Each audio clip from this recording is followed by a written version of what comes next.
الذين آمنوا وتطمئن قلوبهم بذكر الله ألا بذكر الله تطمئن القلوب.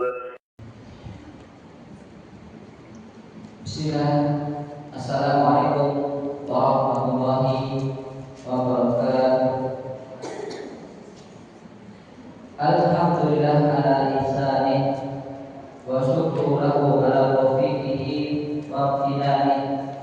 Asyhadu an la ilaha illallah wahdahu la syarika lah ta'ziman li sya'nih wa asyhadu anna Muhammadan abduhu wa rasuluh da'iyan ila ridwanih wa salawatu rabbi wa salamu alaihi wa ala alihi wa ikhwanihi amma ba'd.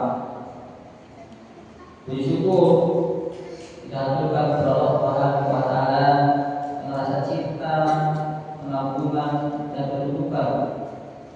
Kita memuji Allah Subhanahu wa taala dan menyadari akan keagungan kesempurnaan Allah Subhanahu wa taala dari benak hati yang terdalam berdasarkan rasa cinta kita kepada Allah Subhanahu wa taala dan pengampunan serta kedudukan kepada Allah Subhanahu wa taala. Inilah pujian yang Allah Subhanahu wa taala berikan keutamaan kepada kita di dunia dan di akhirat. Di akhirat Allah Subhanahu wa taala mengatakan, khairun nas yaumal qiyamah.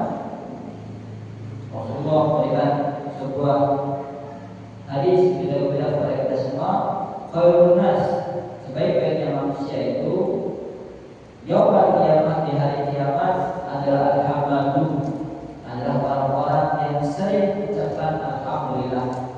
Sedikit-sedikit yang mengucapkan alhamdulillah, maka dapat nikmat yang mengucapkan alhamdulillah.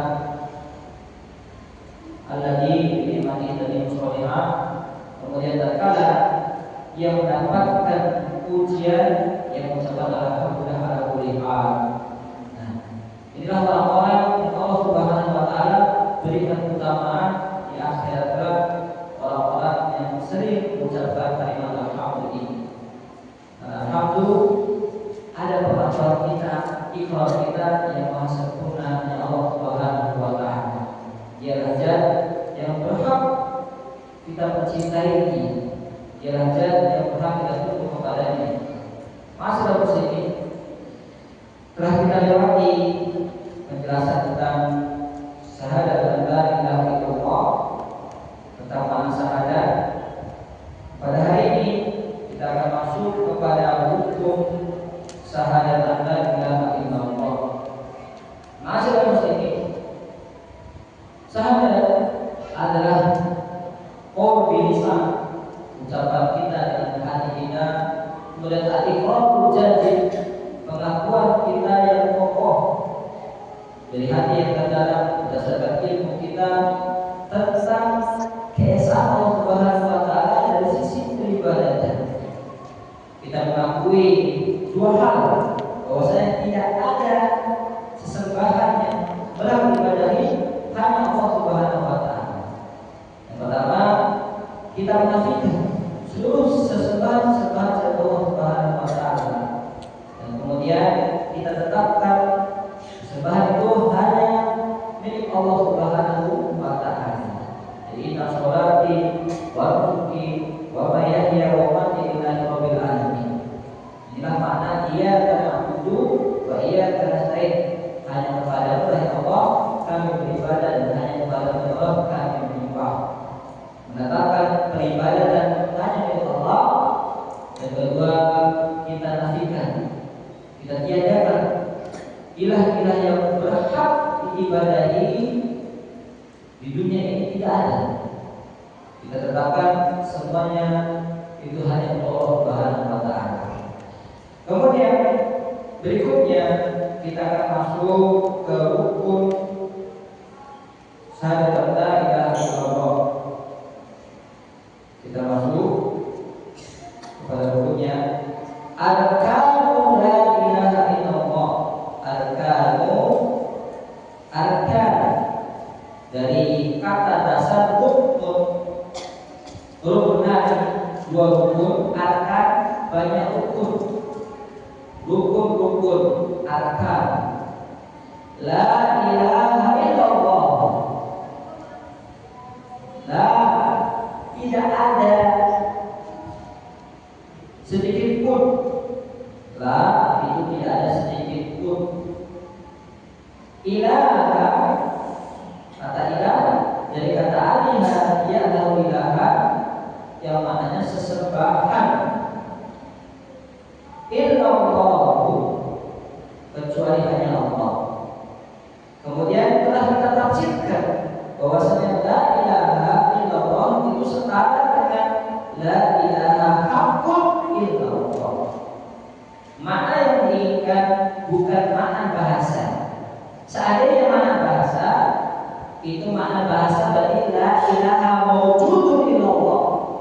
Tidak ada sesembahan yang ada melainkan Allah semuanya. Berarti kalau kita menyembah kepada Tuhan-Tuhan yang lain, berarti menyembah Allah. Itu maksudnya. Bukan itu yang dimaksud. Bukan la ilaha mawjudun illallah. Tidak ada sesembahan melainkan sesembahan itu Allah semua. Itu makna dari segi bahasa. Kalau kita artikan mawjud. Tapi yang diinginkan di sini adalah sebagaimana tafsirnya Imam Qurtubi, Ibnu Taimiyah, kemudian Ibnu Jarir, tafsirnya yang sudah kita paparkan pada pertemuan yang lalu. Maknanya la ilaha illallah, la ilaha mawjud, la ilaha haqqun illallah, atau la ma'buda bihaqqin illallah, atau la ma'bud haqqun illallah.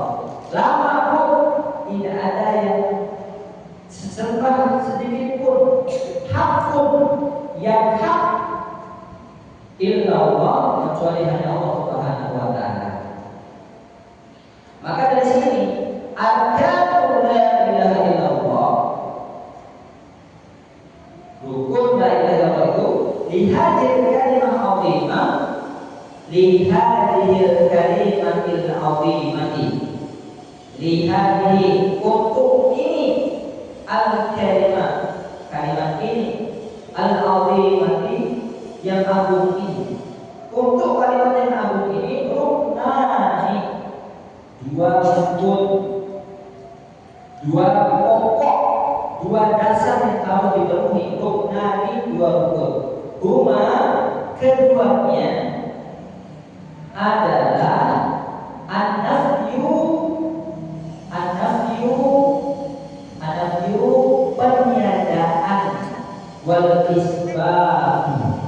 Arkanul la ilaha illallah lihadir kalimatil azimati ruknani huma an-nafyu wal isbat. Rukun dari la ilaha illallah lihadir kalimat al-azimah, untuk kalimat yang agung ini ruknani, dua rukun. Huma, keduanya adalah an-nafyu, peniadaan, wal isbat adalah penetapan. Mana yang disebut dengan nafyu, mana yang disebut dengan isbat, penetapan. La ilaha itu tiada, tiada berarti nafi, peniadaan. Illallah itu disebut kalimat isbat, penetapan. Penetapannya hanya untuk Allah. Jadi an-nafyu la ilaha, rukun yang pertama, tidak ada Tuhan yang berhak ibadah.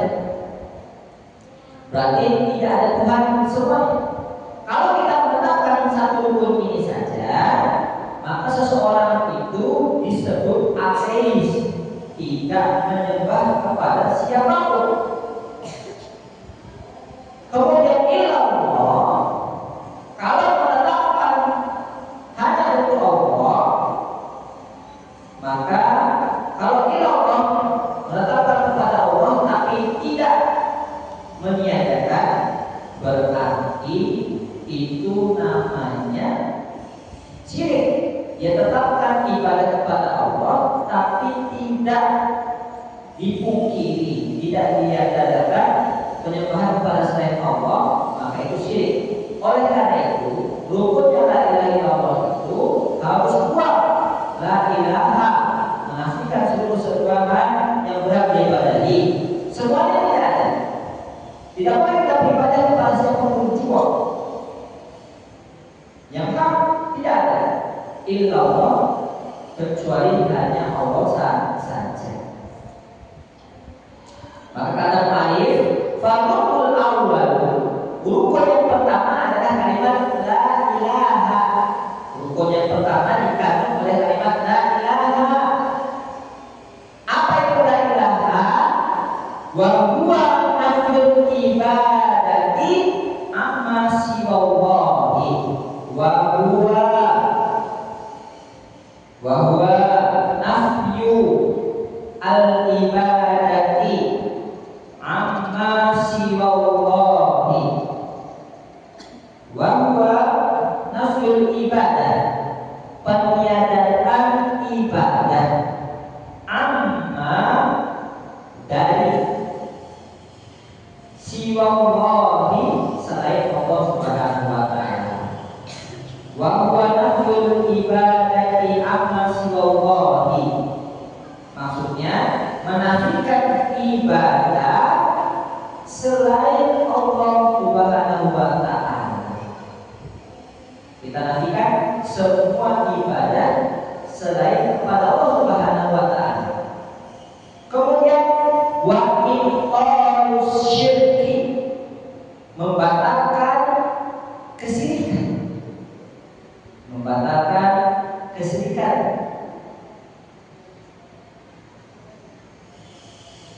Kemudian wa wujubul kufri, wa ibtalus syirki, membatalkan kesyirikan, membatalkan sesembahan kepada selain Allah. Wa wujubul kufri, dan wajib kufri, mengingkari. Wa wujubul kufri, wajib mengingkari. Bikulli ma, setiap apa-apa. Bikulli ma, setiap apa-apa. Yu'badu min dunillahi, yu'badu min dunillah. Yu'badu, yang disembah, min dunillah, selain Allah Subhanahu wa taala. Min dunillah, selain Allah Subhanahu wa taala. Jadi tatkala seorang mengucapkan la ilaha, di dalam hatinya tidak boleh beribadah kepada siapapun itu, baik dia orang yang terdekat dengan Allah, para nabi dan para rasul, atau zat yang dekat dengan Allah berupa para malaikat. Tidak boleh kita memanjatkan ibadah kepada siapapun jua, walaupun itu para malaikat maupun para nabi. Kemudian dalam hatinya membatalkan kesyirikan yang lain, tandingan-tandingan selain Allah Subhanahu wa taala. Jadi tidak ada yang bisa menandingi Allah dalam hak rububiyah dan uluhiyahnya. Yang agung adalah uluhiyahnya.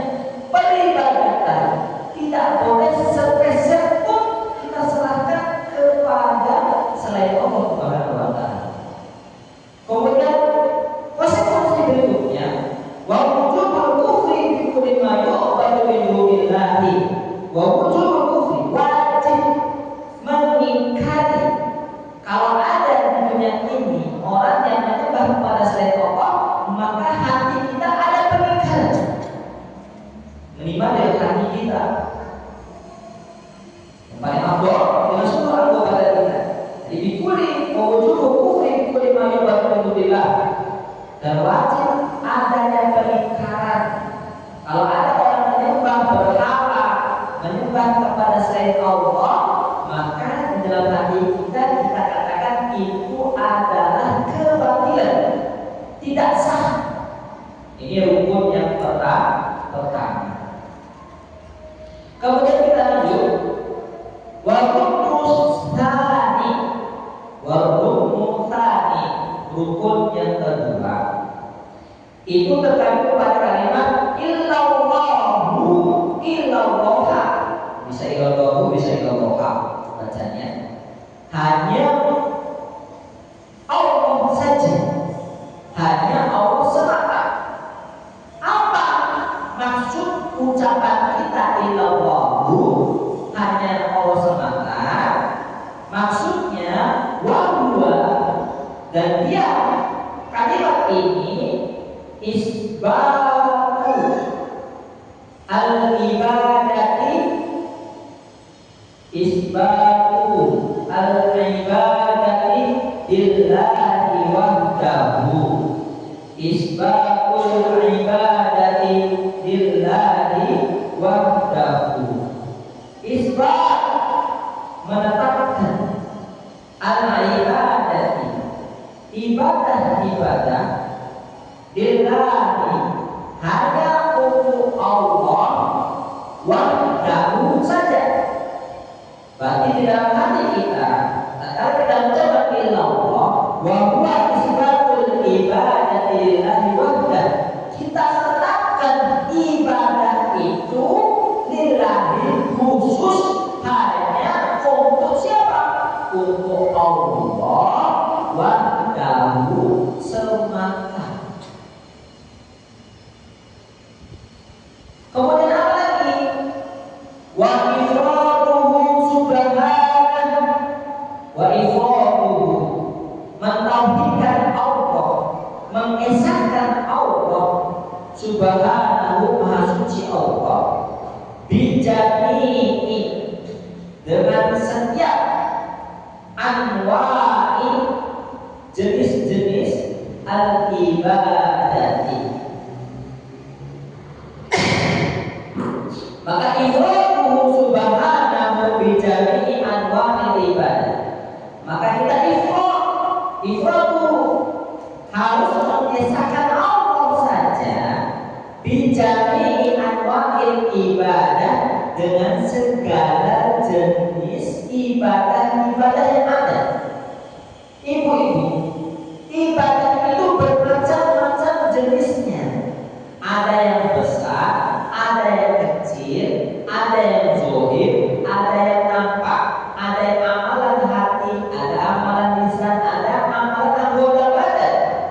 Maka seluruh ibadah, apapun yang Allah cintai berupa syariat Islam ini, baik itu yang di dalam hati kita berupa niat-niat, berupa rasa harap, rasa takut, pengagungan, rasa cinta, ditambah lagi dengan lisan kita, perkataan kita memuji Allah, bertasbih kepada Allah, bertakbir, berkata yang baik kepada manusia, membuat senang manusia dengan perkataan kita, itu semuanya ibadah. Ditambah lagi ibadah badannya, sholat kita, puasa kita, seluruh harokah ibadah, pergerakan ibadah kita itu milik siapa? Milik Allah. Wa anal masajida lillah fala tad'u ma'allahi ahadan.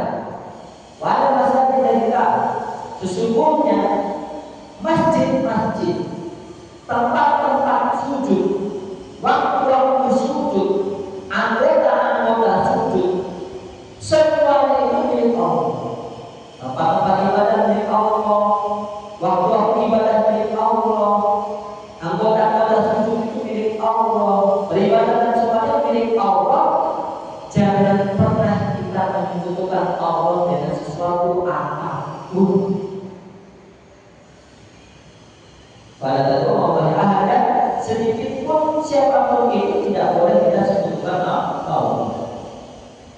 Nah, maka kita lihat bagaimana dalil dari rukun la ilaha illallah ini.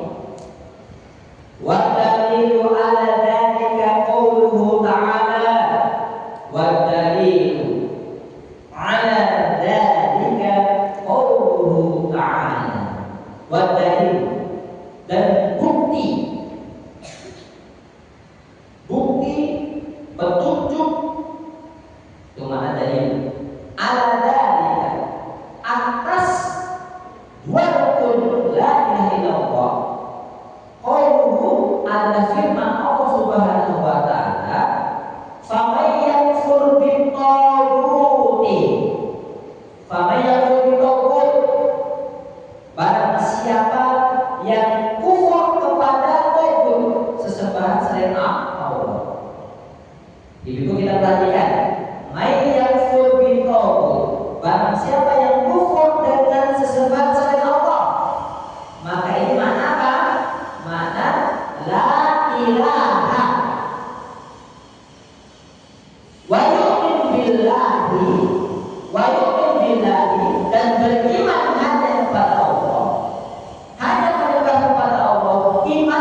illallahu.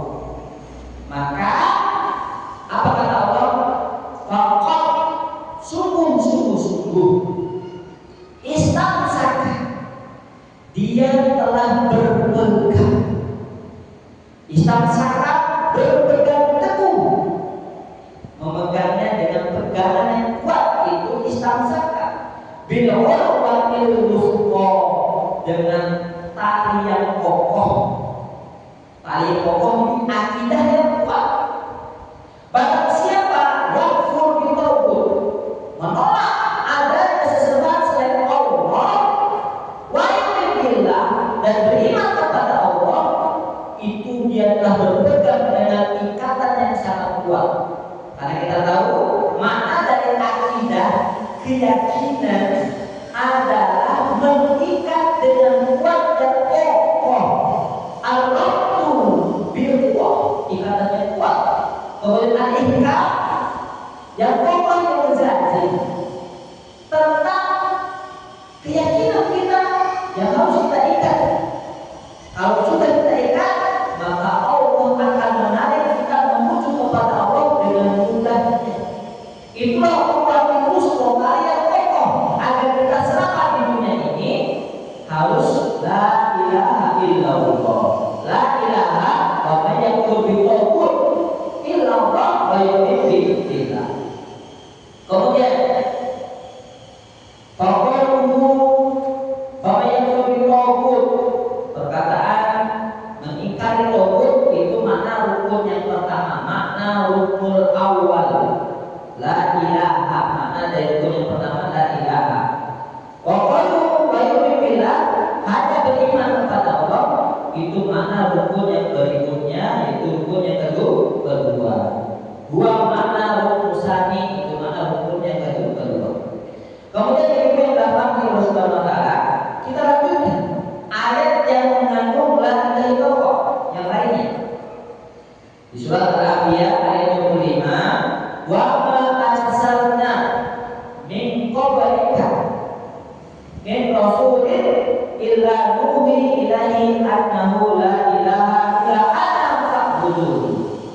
Wa ma arsalna, tidaklah kami utus min qablika, sebelummu, min rasulin, dari seorang rasul pun, wahai Muhammad, tidaklah kami mengutusnya illa, kecuali nuhi ilaihi, kecuali kami wahyukan kepadanya. Wa ma arsalna min qablika min rasulin illa nuhi ilaihi, tidaklah kami utus sebelummu dari seorang rasul pun, wahai Muhammad, illa, kecuali nuhi, kami wahyukan ilaihi, kepadanya. Apa yang diwahyukan? Annahu, bahwasanya la ilaha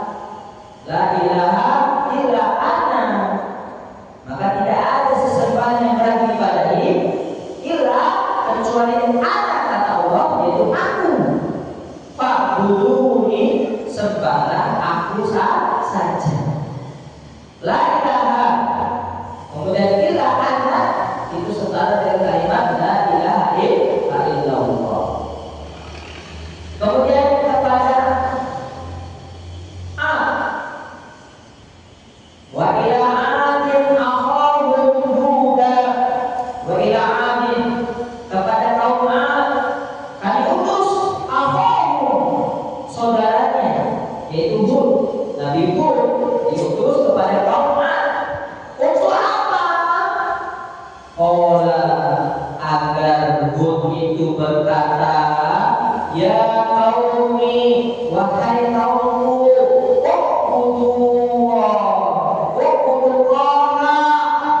sembahlah hanya kepada Allah.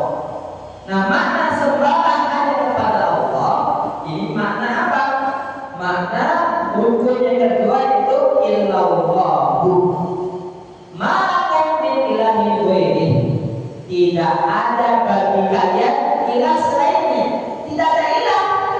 Berarti mana apa? Mana la ilaha. Maka kalau kita telusuri seluruh ayat-ayat yang menunjukkan tentang tauhid, pasti ada menunjukkan kepada pengingkaran tentang syirik. Kalau ada ayat-ayat menunjukkan ibadah hanya untuk Allah, maka ada penafian ibadah kepada selain Allah. Kalau ada ayat-ayat tentang meniadakan sesembahan selain Allah, pasti ada penetapan ketauhidan ibadah hanya kepada siapa? Hanya kepada Allah semata. Nah, dari sini jelas rukun la ilaha illallah ada dua, yaitu peniadaan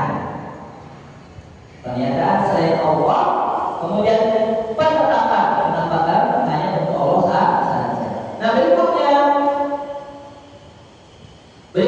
kita masuk kepada yang terpenting, itu syaratnya. Setelah kita mengetahui la ilaha illallah, dahulu ada pertanyaan, bagaimana supaya la ilaha illallah kita kokoh bisa sempurna, Ustaz? Apa yang harus kita lakukan? Maka sempurnakanlah syarat dari la ilaha illallah.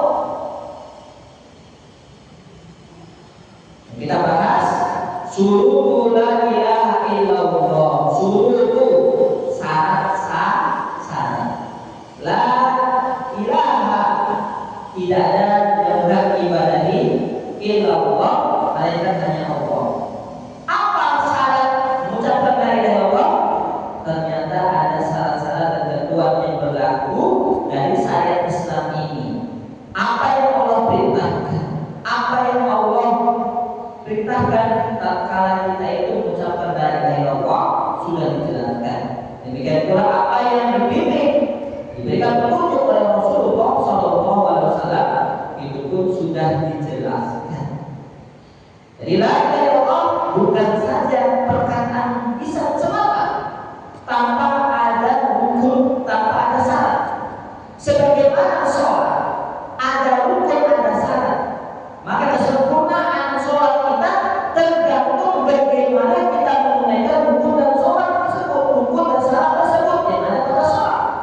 Nah, untuk la ilaha illallah kita harus tahu rukun la ilaha illallah dan harus tahu syarat la ilaha illallah supaya la ilaha illallah kita itu afdol. Paling tidaknya la ilaha illallah kita itu sah di hadapan Allah Subhanahu wa ta'ala. Apa syaratnya? Syurutu la ilaha illallah la budda, harus fi syahadati an la ilaha illallah, di dalam syahadat la ilaha illallah min sab'ati syurutin, harus ada 7 syarat. La tanfa'u qailuha, tidak akan bermanfaat qailuha, orang yang mengucapkannya, illa, kecuali bistima'iha, kecuali mengumpulkan 7 syarat ini. Jadi ada 7 syarat min sab'ati syurutin, 7 syarat. La tanfa'u qailuha, perkataannya atau orang yang mengatakannya tidak akan bermanfaat, berfaedah, kecuali harus mengumpulkan syarat ini.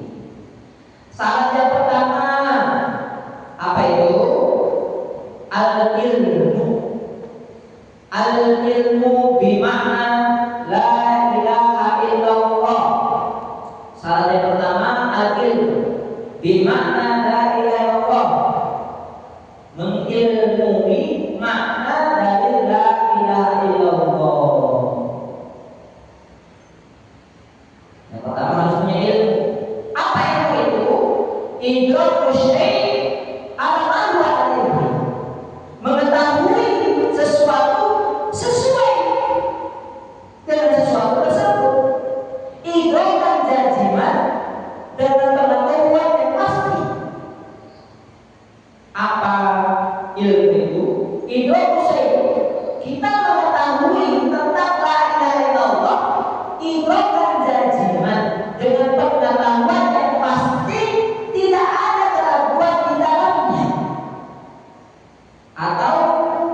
definisi yang lain, ilmu yang dimaksud adalah ma'rifatu la ilaha illallah bidalilihi, mengetahui la ilaha illallah dengan dalil-dalilnya yang terperinci. Ilmu itu butuh dalil, butuh banyak, butuh bukti. Berarti kalau kita ingin membuktikan la ilaha illallah kita itu harus punya ilmu, bukti yang kokoh, sah atau tidak la ilaha illallah kita. Harus belajar. Inilah keutamaan seorang penuntut ilmu. Semakin dia berilmu tentang la ilaha illallah, semakin apa? Semakin kokoh imannya. Kullama izdada ilmuhu izdada imanuhu. Setiap dia menambah dari ilmunya, semakin dia menambah keyakinan di dalam hatinya. Maka tidak lepas amalan apapun dalam Islam, supaya yang kokoh di atasnya tidak ada keraguan lagi, maka tuntutlah ilmu tentang amalan tersebut sehingga mengangkat keraguan yang ada. Kenapa orang ragu? Kenapa was-was? Karena tidak ada ilmunya. Seorang yang menjalankan sesuatu dengan ilmu pasti di atas keyakinan, tidak ada yang namanya was-was dan keraguan. Apalagi ini sebuah kalimat yang agung, kalimat tauhid la ilaha illallah. Maka Allah perintahkan fa'lam annahu la ilaha illallah. Fa'lam, ketahuilah, ilmuilah. Apa yang diilmui? La ilaha, tidak ada sesembahan hakun yang benar illallah, melainkan hanya Allah Subhanahu wa ta'ala. Kita harus mengilmui dengan dalil-dalilnya. Bukankah dia yang telah menciptakan kita? Bukankah dia yang telah menciptakan bapak-bapak kita? Bukankah dia yang telah menciptakan seluruh sarana-sarana kehidupan ini? Maka siapa yang menciptakan, dia yang berhak kita ibadahi kepadanya. Kita harus mengilmui rububiyah Allah. Bagaimana Allah sebagai Tuhan? Dialah Al-Khaliq yang menciptakan, dialah Al-Mudabbir yang mengatur, dialah yang memiliki, dialah yang menghidupkan, mematikan, dialah yang memberikan manfaat, memberikan manfaat di dunia ini. Yang mampu bertindak sebagai Tuhan, maka dialah yang mampu kita ibadahi, dialah yang pemilik ibadah. Kita harus ketahui seluruh rangkaian apapun yang Allah cintai itu adalah ibadah. Tidak boleh di dalam ibadah kita palingkan sedikit pun kepada selain Allah. Kemudian kita harus ketahui Allah Esa di dalam nama-nama dan sifat-sifatnya. Maka dari sini butuh ilmu tentang tauhid, tauhid rububiyah, uluhiyah, dan asma wa sifat. Barang siapa yang sempurna ketauhidan seperti ini, maka dia akan kokoh makna la ilaha illallah. Ketauhidan rububiyah tentang ketuhanan Allah kita harus jelas dari sisi-sisi dalil yang ada. Tentang tauhid uluhiyah, penyembahan, ibadah yang milik Allah, itu harus jelas. Kemudian kita pun harus tahu bahwasanya Allah memiliki nama-nama dan sifat-sifatnya yang harus kita imani, yang harus kita itu pakai dalam setiap doa. Ada nama-nama dan sifatnya yang bisa memulihkan hati kita, yang bisa mengobati penyakit-penyakit hati kita. Ada nama-nama dan sifat Allah yang bisa menumbuhkan rasa cinta, rasa harap, rasa takut. Semuanya harus kita ilmui. Supaya apa? Cinta kita semakin sempurna, harap kita kepada Allah semakin sempurna, rasa takut kita kepada Allah sempurna, seperti itu. Dari sinilah maka pentingnya menuntut ilmu. Ada kadar ilmu, ada sahamnya ilmu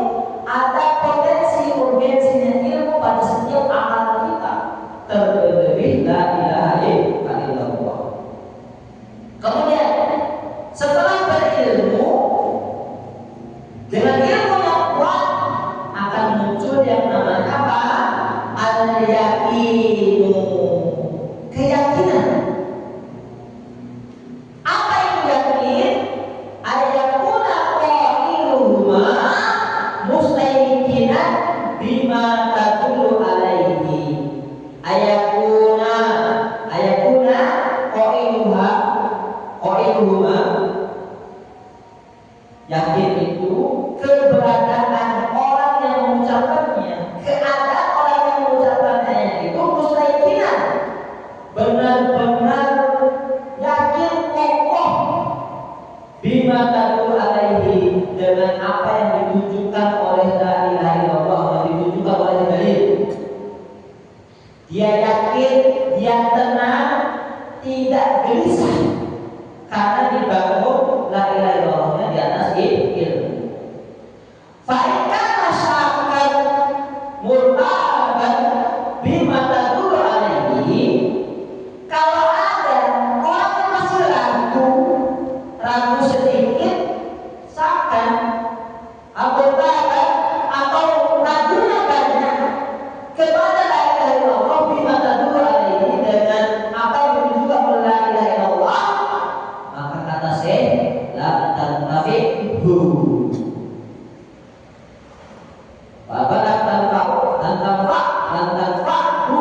maka dia tidak bermanfaat la ilaha illallahnya.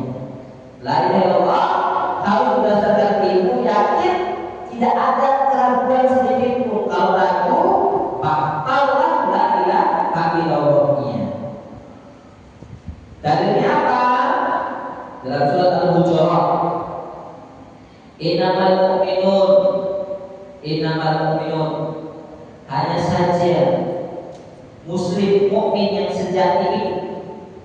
Apapun mukmin yang sejati itu, alladzina amanu billahi, mereka yang beriman kepada Allah dengan la ilaha illallah, wa rasulihi, mereka yang beriman kepada rasulnya dengan wa anna Muhammadar Rasulullah, iman kepada Allah, amanah billah, la ilaha illallah, wa rasulihi, dengan Muhammadar Rasulullah.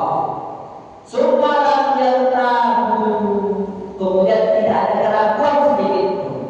Dikatakan mukmin yang sejati, yang selamat dari api neraka, yang mencapai kebahagiaan yang hakiki adalah alhamdulillah, beriman kepada Allah wa rasulihi, syaratnya lam yartabu, tidak ada sedikit pun keraguan baginya. Nah, syarat yang kedua harus yakin. Kenapa dia yakin? Karena dia punya ilmu yang kokoh. Nah, berikutnya yang ketiga, al-qabulu, menerima. Syarat la ilaha berikutnya adalah qabul, menerima. Lima dalat alaihi hadhil kalimatu,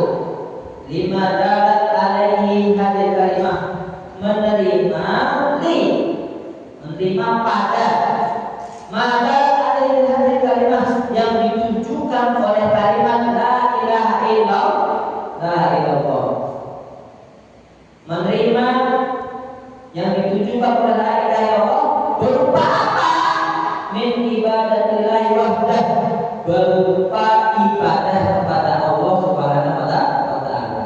Berarti menerima seluruh syariat Islam, menerima sholat, menerima syahadat, menerima sholat, menerima puasa, zakat, dan menerima seluruh beban Islam yang lainnya. Dan ini tidak boleh yang orang. Konsekuensi ucapan syahadatain adalah dia menerima seluruh syariat Islam. Kemudian konsekuensinya wanati ibadah nasiwah, dia harus menerima dengan lapang dada bahwasanya tidak ada sesembahan selain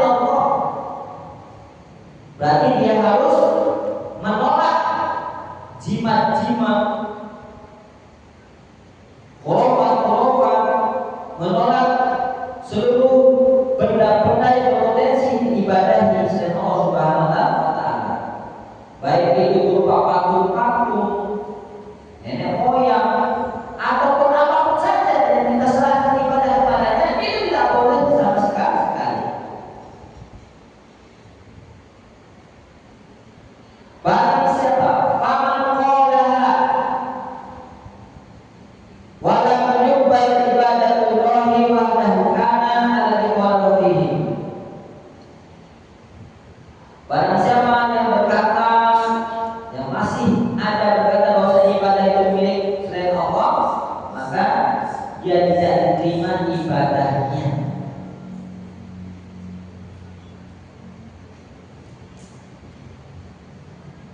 Nah, kita lihat bagaimana orang kafir dalam surat As-Saff. Innahum kanu, sesungguhnya orang kafir itu tidak kira lahum la ilaha illallah yastakbirun. Orang kalau ucapkan tentang la ilaha illallah, mereka itu sombong, mereka itu menolak. Di sombong itu menolak kebenaran dengan adanya dalil-dalil yang ada dan merendahkan orang yang membawanya. Kejadiannya Abu Jahal, Abu Lahab apabila disuruh la ilaha illallah, mereka menolaknya dengan sombong. Maksudnya sombong bagaimana? Menolak kebenaran dengan dalil-dalilnya. Kemudian meremehkan pembawa kebenaran, yaitu Rasulullah. Apa kata mereka? Wa yaqulun a'inna latariku alihatana, a'inna latariku alihatina. Apakah kita meninggalkan sesembahan-sesembahan, meninggalkan Lata dan Uzza di Syamil Majnun untuk penair yang gila? Mereka katakan Nabi suruh mengucapkan la ilaha illallah, maka mereka katakan, apakah kita tinggalkan sesembahan ini untuk seorang penyair yang dia itu gila? Di sini ada kalimat menolak la ilaha illallah, karena mereka hidup dengan sesembahan selain Allah, tidak mau menetapkan hanya Allah yang ibadah. Harus ada penerimaan dalam hatinya, tidak boleh menolak, tidak boleh ada rasa sombong. Menolak orang yang membawa kebenaran la ilaha illallah dan menolak dalil-dalil la ilaha illallah. Kemudian syarat yang keempat, al-inqiyadu, taat, ketaatan, taat kepada lima alaihi la ilaha illallah. Jadi taat kepada apa yang ditunjukkan oleh la ilaha illallah. Kalau la ilaha illallah berarti dia harus menggunakan rukun imannya, rukun Islamnya, seperti itu. Semakin dia mengilmui la ilaha illallah, semakin menjadi muslimah yang sejati, menjadi mukminah yang sejati. Al-Qiyam, ketaatan itu muncul pada fisik, pada luar. Sedangkan ilmu, yakin, qabul, menerima itu ibadah hati. Yang diinginkan setelah dia itu mengilmui la ilaha illallah, yakin dengan la ilaha illallah dan menerima la ilaha illallah, adalah patuhnya itu secara zahirnya. Setelah hati yang dituntut untuk la ilaha illallah adalah perkataannya, adalah anggota badannya lainnya, agar sesuai dengan makna la ilaha illallah. Semakin la ilaha illallah, semakin dia mengetahui, jilbabnya semakin sempurna, menutup auratnya sempurna. Semakin la ilaha illallah, semakin syahadatnya, sholatnya, zakatnya, puasanya semakin sempurna. Dan itu nampak dalam tubuhnya sebagai pengungkapan hatinya yang sempurna. Dari sini hatinya itu bersih dengan keadaan yakin, berilmu, yakin dan menerima, dan anggota badannya membuktikan kejujuran tersebut dengan amal-amalnya. Apa dalilnya? Wa man yuslim wajhahu ila Allah. Barang siapa yang pasrah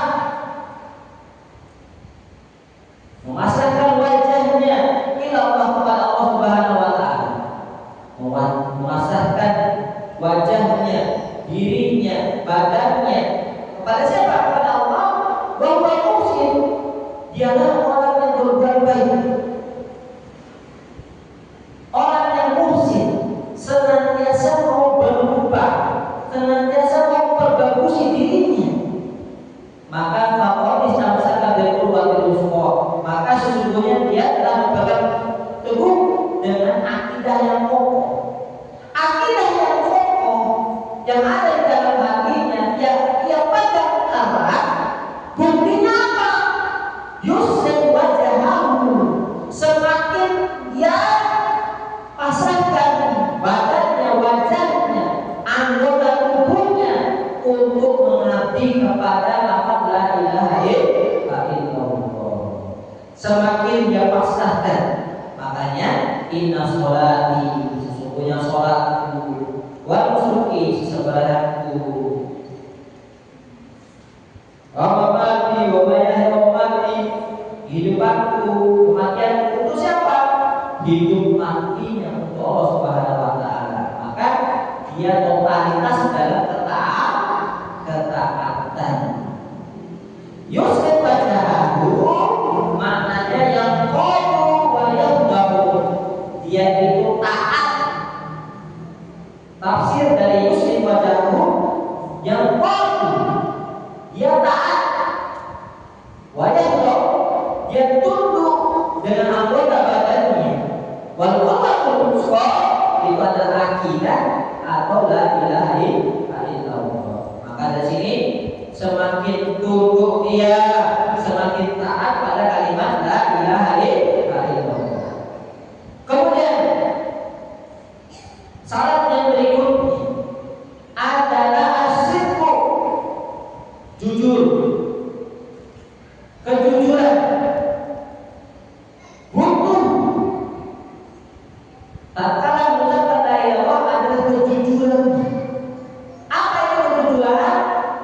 Antara batin dan zahirnya sama. Wa huwa, jujur itu ayakula, dia mengucapkan, hendaknya dia mengucapkan hadhil kalimah, kalimat ini sidqan, jujur min qalbi, dari hatinya. Hatinya bersih, kemudian anggota badannya pun setara. Ada kesetaraan antara batinnya dengan anggota badannya, itulah kejujuran. Kalau seperti itu, maka diharapkan oleh Allah Subhanahu wa taala neraka bagi-baginya. Apa dalilnya? Kama qala sallallahu alaihi wasallam, ma min ahadin,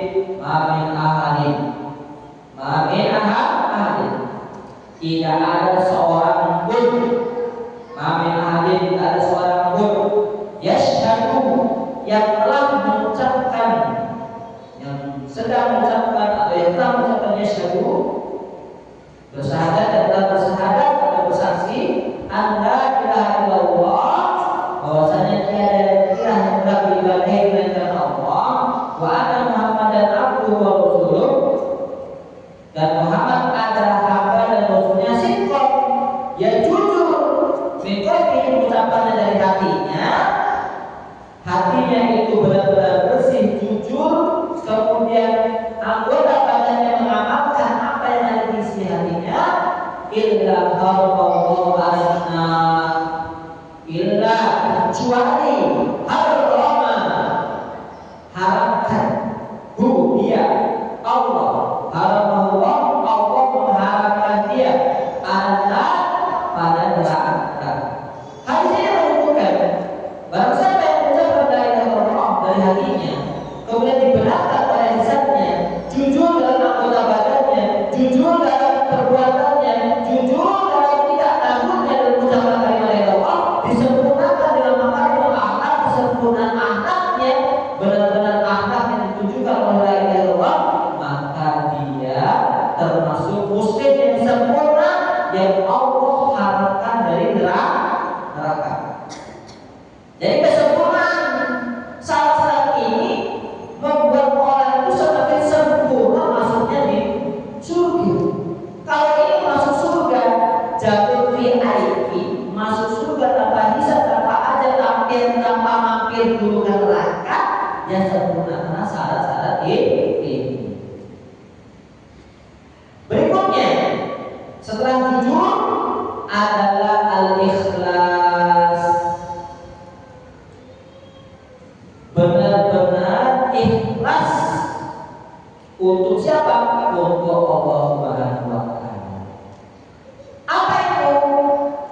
ikhlas wa huwa tasfiyatul amal min jami'i syawaibi syirki. Ikhlas itu huwa dia tasfiyatu membersihkan amal min jami'i syawaibi syirki dari debu-debu kesirikan, dari kotoran-kotoran kesirikan. Berarti kata la ilaha illallah bukan karena harta benda. Yang mengucapkan la ilaha illallah bukan karena wanita cantik yang ingin dinikahi. Mengucapkan la ilaha illallah bukan karena ingin menjadi pembesar. Tapi la ilaha illallahnya benar-benar ikhlas hanya untuk Allah Subhanahu wa Ta'ala. Apa terjauhkan dari modal dan kesirikan? Maksudnya di antara yasida biqauliha tama'an min maqami dunya. La yasid tidak memasukkan biqauliha dengan perkataan la ilaha illallah mengharapkan atau tamak min maqami dunya, tamak terhadap ketamaan dunia yang ada berupa harta, benda, pangkat, jabatan atau biasa dunia yang ada. Maka murni di hatinya benar-benar dia mengakui sejujur-jujurnya, dia akan membersihkan amalannya, semuanya yang dia lakukan itu la ilaha illallah hanya untuk Allah saja, tidak mengharapkan balasan-balasan dunia. Yang dia harapkan hanya ridho Allah Subhanahu wa Ta'ala, kecintaan Allah kepada diri. Dalilnya innallaha harrama 'alan nari man qala la ilaha illallah. Innallaha sesungguhnya Allah harrama mengharamkan 'alan nari masuk neraka man qala la ilaha illallah, orang yang mengucapkan la ilaha illallah yaqtaqi bidzalika wajhahu, yaqtaqi yang dia berharap bidzalika dengan kalimat la ilaha illallah wajah Allah. Barang siapa yang mengamalkan la ilaha illallah mengharapkan perjumpaan dengan Allah, mengharapkan ketemu dengan Allah, mengharapkan masuk surganya Allah, mengharapkan pahala Allah dari Tuhan Allah, maka diharapkan dari api neraka.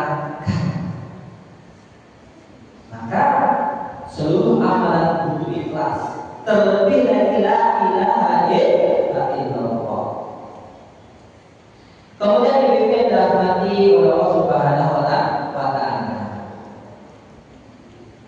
Syarat yang terakhir, puncaknya adalah apa? Al-mahabbatu, rasa cinta. Ilmu kita perlu agar muncul yang namanya yakin, kemudian agar muncul yang namanya penerimaan, kemudian kita patuh, kemudian kita jujur, kemudian kita ikhlas. Dan puncak itu semua adalah kecintaan kita terhadap kalimat ini. Tatkala kita mengucapkan la ilaha illallah, maka cinta kita untuk Allah. Siapa saja yang Allah cintai, kita cintai. Apa yang Allah cintai, kita cintai. Apa yang Allah benci, kita benci. Siapa saja itu kita benci. Amalan apa yang Allah kita benci, amalan apa yang Allah benci, ya kita benci seperti itu. Inilah rasa cinta, loyalitas kita kepada kalimat la ilaha illallah. Cinta terhadap apa yang ditunjukkan oleh la ilaha illallah. Tadi cinta kita hanya untuk Allah, cinta kita kepada orang yang Allah cintai, cinta kita kepada apa saja yang mendekatkan diri kita kepada Allah Subhanahu wa Ta'ala. Maka senantiasa kita berdoa, Allah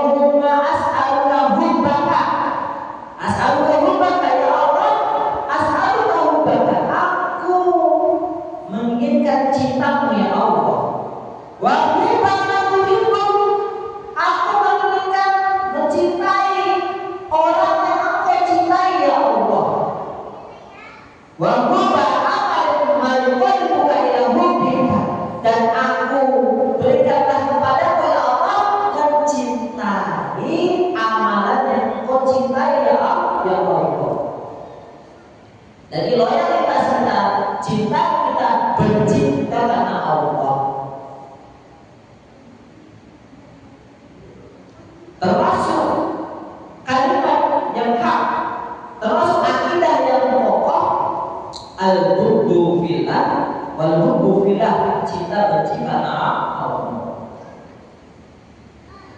Barang siapa yang cintanya karena Allah, bencinya karena Allah, itulah akidah. Pokoknya tamsaka bil urwatil wuthqa, dia adalah memegang yang kokoh. Dia akan cinta kepada tauhid, benci kepada kesyirikan. Dia akan cinta kepada sunnah, benci kepada kebid'ahan. Dia cinta kepada ketaatan kepada Allah dan akan benci kepada segala model kesyirikan. Inilah konsekuensi dari cinta. Jadi cinta kepada Allah itu pasti. Kemudian mencintai apa yang Allah cintai, siapa yang Allah cintai. Para nabi, para rasul, para soleh, orang yang taat, orang yang soleh kita cintai. Nah, maka dari sini terbagi orang yang dicintai dari ilmu terbagi. Ada cinta itu mutlak. Cinta itu mutlak itu kepada Allah dan Rasulnya. Cintanya mutlak kepada Allah dan Rasulnya. Ada kebencian mutlak, mutlak kita benci. Siapa itu? Iblis, orang-orang kafir, orang yang ingkar, orang yang kafir, iblis kita benci. Nah, ada yang terkumpul cinta dan benci. Ada yang terkumpul cinta dan benci. Kita paham sesama itu. Siapa itu? Seorang muslim. Seorang muslim dengan ketaatan yang ada, apa yang dia lakukan, kita cinta kepadanya. Dia menuntut ilmu, kita cinta. Dia beramal ilmu, kita cinta. Dia sholat, dia jalan, kita cinta. Tetapi ada bagian yang kita benci. Apa itu? Tatkala dia melakukan maksiat. Maksiat kita bukan benci orangnya, tapi benci maksiat yang tersebut seperti itu. Seorang muslim dia peminum khamar. Dari segi muslimnya kita cintai, kita nasihati, tapi dari segi peminum khamarnya kita benci. Kita apa? Kita ingkar seperti itu. Nah, banyak orang pada zaman sekarang itu cinta bencinya bukan karena Allah lagi, tapi karena yayasan, karena pertemanan, karena hobi. Alhamdulillah. Jadi kalau ada seorang kafir pemain bola, cinta ada benci. Ada artis Lisa Blackpink, cinta atau benci? Ayo, cinta atau benci? Benci karena kafir. Sebagian dari pemudi Islam mencintai musuh-musuh Allah, malah dikoleksi foto-foto BTS. Apa lagi itu? Iya, artis-artis Korea. Mereka mencintai, padahal itu adalah orang kafir. Ya, Lee Jun Suk.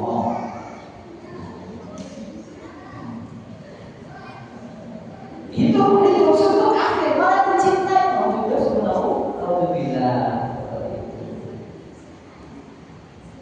Yang laki-laki membela bola sampai mati-matian, sedangkan kebanyakan notabene atlet-atletnya itu di luar Islam.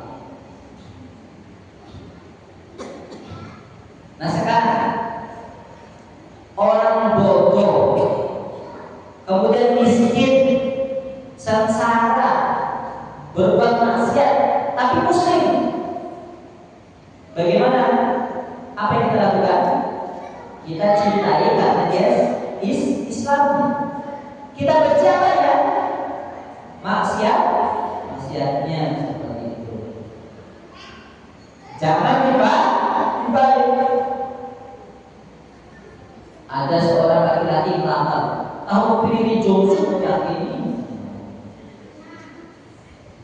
Jangan seperti itu. Kalau dia muslim, walaupun bona, kita cinta itu apa? Karena cinta kita terhadap akidahnya, imannya, bukan apa? Bukan penampakannya, zohir. Nah, itu yang dalam Allah Subhanahu wa Ta'ala, itulah syarat-syarat la ilaha illallah yang harus terkumpul dalam diri kita. Ibu-ibu, untuk minggu depan ibu-ibu, pertemuan kita hari Jumatnya kita akan pakai di rumah Quran Mar'atu Solihah. Tugasnya apa? Hari Jumat depan. Tugasnya hari Jumat depan menghafal dalil syarat la ilaha illallah. Jadi 1,5 jam itu kita gunakan untuk menghafal dalil la ilaha illallah. Tidak boleh pulang kalau belum hafal. Ini yang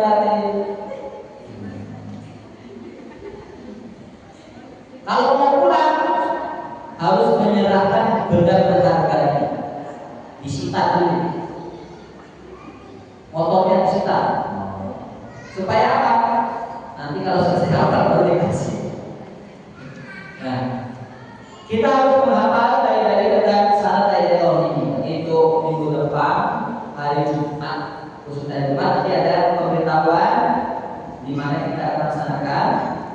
Tugasnya menghafal ini. Lama minggu Jumat depan ada berapa hari? Banyak, ada banyak waktunya. Tugasnya untuk menghafal syarat la ilaha illallah. Ilmu dalilnya apa? Fa'lam annahu la ilaha illallah. Yakin dalilnya apa? Innamal mu'minuna alladzina amanu billahi wa rasulihi tsumma lam yartabu. Nah, berarti ada berapa dalil? Ada 7 dalil. Ustaz aja mungkin belum hafal. Insyaallah yang bisa ibu, satu hari satu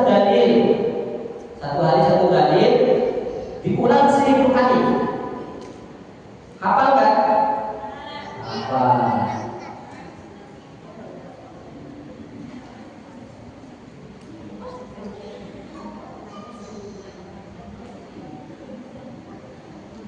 Nah, sebuah pertanyaan yang bagus.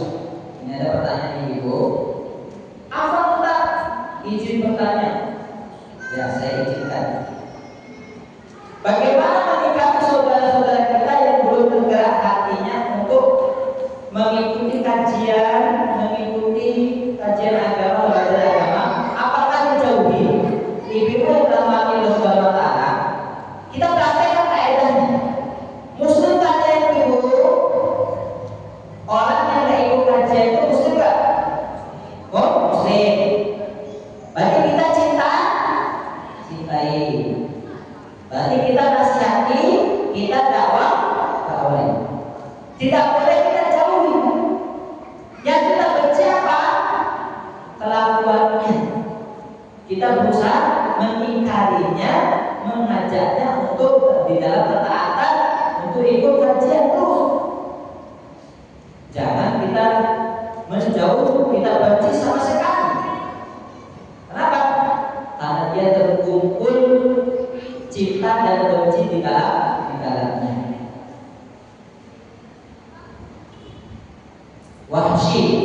Wahsy siapa Wahsy? Pembunuh pamannya Rasulullah Hamzah. Rasulullah bagaimana? Di dalam hatinya secara fitrah benci ada, tetapi karena tuntutan agama, Wahsy bagus imannya, sudah taubat, akhirnya apa? Beliau mencintai yang seperti itu. Nah, demikianlah kita hak saudara muslim kita cintai keislamannya, kita benci kejelekannya. Tidak jangan dijauhi, tapi semakin kita dekati, kita tampakkan bagaimana Islam yang sejati. Allah Ta'ala. Nah, tanpa melihat ayat lagi, apa?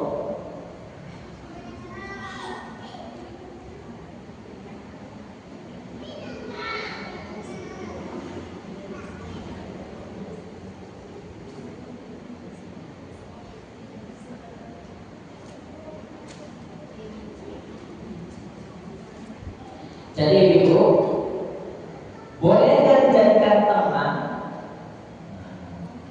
orang yang berbuat maksiat. Jadikan teman karena muslimnya. Kalau dijadikan bestie, boleh dijadikan bestie orang maksiat? Tidak boleh. Kalau hanya sekedar bermuamalah saja boleh, tapi jadikan bestie, cinta karena dia tidak boleh. Seharusnya apa? Cinta kita karena keimanannya, bukan hanya sekedar melihat apa? Melihat zohir, cantiknya, ketampanannya.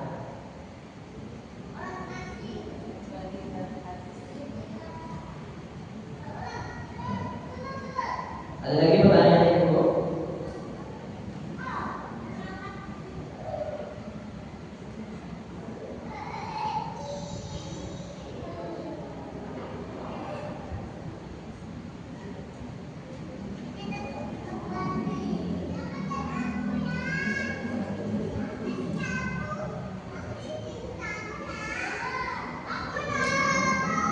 Tidak terasa, tinggal 2 pertemuan lagi kita menghabiskan makna syahadat. Setelah syahadat kita beralih ke ilmu fikih sebentar. Ibu nanti kita beralih ke ilmu fikih sebentar, membahas tentang toharoh dan sholat. Setelah toharoh, sholat, perbaikan bacaan. Perbaikan bacaan apa Ibu? Al-Fatihah dan surat-surat pendek. Setelah selesai semua, baru murni yang kita pelajari apa? Akidah semuanya. Ini program kita. Jadi setelah syahadat kita lari ke toharoh. Setelah toharoh lari ke sholat. Setelah sholat tahsin apa? Tahsin bacaan sholat, tahsin Al-Quran, Al-Fatihah dan ayat-ayat pendek serta tafsirnya secara global, secara umum. Setelah itu baru selesai itu bacaan sholat selesai, baru lari kita ke tauhid, akidah secara umum atau secara murni. Ini yang cara kita ada tanya dulu, ada? Nah, ada? Ada pertanyaan?